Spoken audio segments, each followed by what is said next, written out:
Vamos conversar agora com o Dr. Gabriel Lima, que é médico oncologista, sobre pacientes com câncer nessa pandemia. Quais os cuidados especiais em casa e no próprio hospital também com esses pacientes? Boa tarde, Dr. Gabriel. Seja bem-vindo. Olá, boa tarde, tudo bem? Obrigado pela oportunidade hoje da gente falar desse assunto tão importante, né? Nós que agradecemos, um prazer recebê-lo, viu, doutor? Então, doutor, pode falar.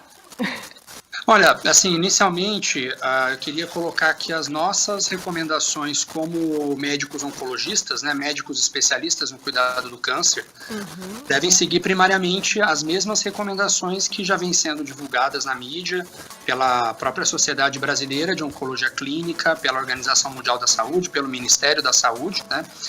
Então, as nossas recomendações de isolamento social ainda permanecem válidas, e especialmente o distanciamento social responsável com as medidas de higienização, de lavagem das mãos, uso de máscaras e uso do álcool gel, né? Então, essas são premissas básicas que a gente ainda vem insistindo bastante, especialmente no cuidado domiciliar dos pacientes com câncer, né? Agora, doutor, quais os cuidados que as pessoas que cuidam desses pacientes ou moram junto com pacientes que têm câncer devem tomar?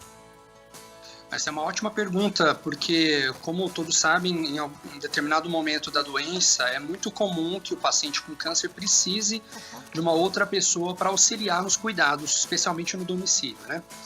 E aí a gente vai acabar caindo naquele erro fatal de não conseguir manter o distanciamento entre as pessoas. Então, a primeira coisa é o paciente com câncer, ele tem um risco aumentado de complicações do coronavírus, porque ele é um paciente que tem a imunidade baixa, mesmo numa situação fora da quimioterapia, paciente que está com a doença ativa, assim como diabéticos, hipertensos, obesos, ele tem imunidade mais baixa e, portanto, a gente precisa desse distanciamento. Então, é o momento da gente indicar o isolamento social responsável, já que aquele cuidador vai precisar ficar com o paciente com câncer, então ele não deve estar com sintomas respiratórios ou febre, é preciso manter a rotina insistivamente da lavagem das mãos com água e sabão, do uso esporádico durante o restante do dia do álcool em gel a 70%, evitar ao máximo contato com secreções biológicas e orientar ambas as partes, né, tanto o paciente quanto o cuidador, de não levar as mãos até o rosto, onde a gente vai ter contato com a saliva, com a secreção dos olhos, do nariz, que são as fontes rapidamente contagiosas desses vírus respiratórios. Doutor Gabriel, e pacientes que já estão com consultas agendadas? Eles não vão na consulta presencial? Pode levar acompanhante? Não pode? Olha, essa vem sendo uma dúvida muito frequente nesses últimos 40 dias, né? Então, pacientes que estão em tratamento, a recomendação da Sociedade Brasileira de Oncologia e da própria Sociedade Americana de Oncologia Clínica é de que a gente não interrompa os tratamentos, sejam eles de quimioterapia, de radioterapia ou dos tratamentos mais novos que a gente chama de terapia-alvo, com comprimidos ou algumas medicações injetáveis. Então, para isso, o paciente deve manter a rotina das suas consultas com o oncologista, sim. Os casos onde a gente flexibiliza as consultas para serem feitas nas plataformas de telemedicina, que agora foram autorizadas pelo Conselho Federal de Medicina, são os pacientes que já não estão em tratamento, que estão em acompanhamento, consultas trimestrais, consultas semestrais, e aí sim a gente, respeitando a necessidade do isolamento social, está recomendando que esses pacientes não compareçam necessariamente à consulta se não tiverem queixas oncológicas. Tá, agora, doutor, e pacientes que estão passando pelo tratamento de quimioterapia e estão com sintomas de gripe, o que fazer?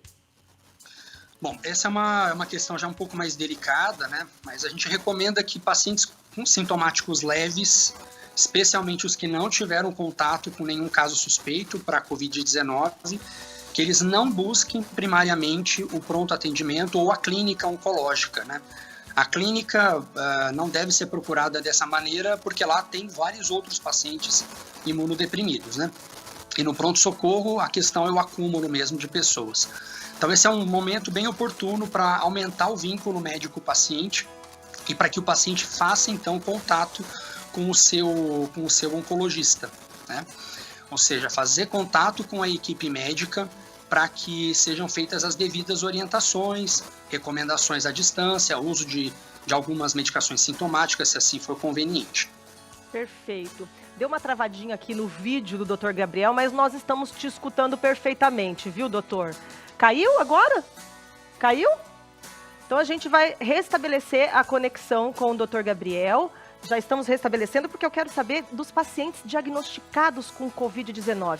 Agora estamos te ouvindo e te vendo, Dr. Gabriel. Os pacientes já diagnosticados com Covid-19, o que fazer a partir disso?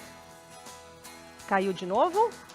Caiu de novo. É, Skype, internet, é assim mesmo, gente. Não estão usando internet Sercontel nessa TV, gente.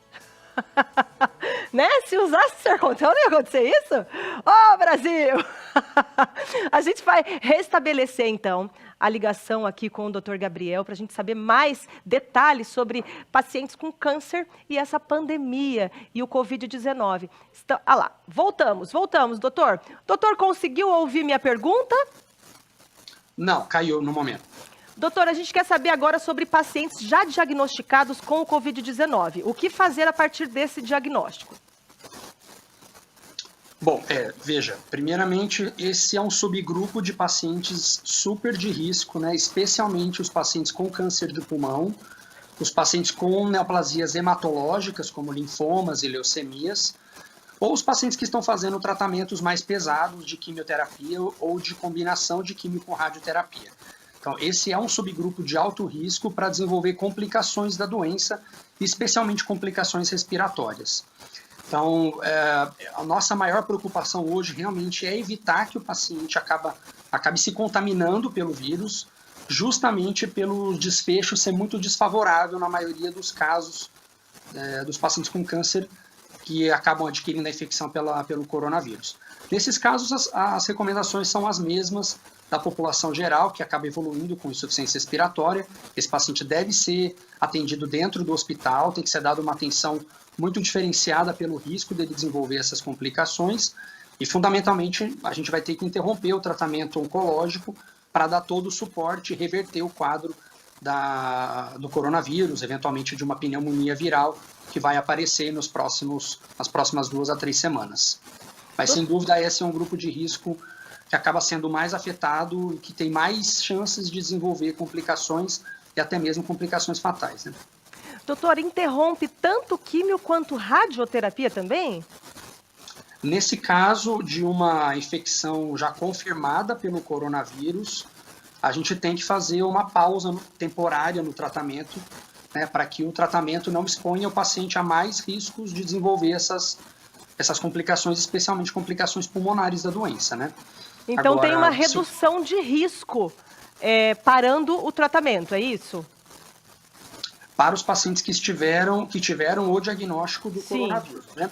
Para os pacientes que não têm evidência dessa infecção, que estão no meio de um tratamento curativo, de um tratamento definitivo, ou até mesmo de um tratamento paliativo, mas com boas perspectivas, o paciente está com boa performance, está respondendo bem ao tratamento, a nossa recomendação oficial é de não interromper mesmo o tratamento, desde que se consiga oferecer um ambiente seguro para o paciente. Então, vou dar o exemplo lá da minha clínica. A gente hoje está com um programa de atendimentos em contingência, os acompanhantes não devem comparecer em todas as consultas. Habitualmente, os pacientes estão fazendo o tratamento sem acompanhantes também no salão de quimioterapia. O sistema de limpeza da clínica de higienização muito mais apertada, distanciamento maior entre as cadeiras. Então, isso tudo diminui o fluxo de pessoas dentro da clínica e torna o ambiente para o paciente receber a quimioterapia aceitável e mais seguro, né? Agora, doutor, para a gente encerrar com essa flexibilização aí do isolamento social, quais as suas orientações para os pacientes que estão passando pelo tratamento? Olha, como a gente ainda não tem dados objetivos muito sólidos de como a curva vai se comportar no Brasil, e até, francamente, acho que nós estamos ainda no momento do platô de pico da doença, especialmente em algumas capitais, a nossa recomendação é de, por enquanto, manter as medidas de distanciamento social. Então, se você tem um familiar que está em tratamento oncológico, prefira que você saia de casa para fazer as compras ou resolver algum assunto na rua que seja imprescindível, para não expor esse paciente ao meio externo e ao acúmulo de pessoas, né? O contato em si. Mas eu acredito que para agora uma boa mensagem seria o distanciamento social responsável.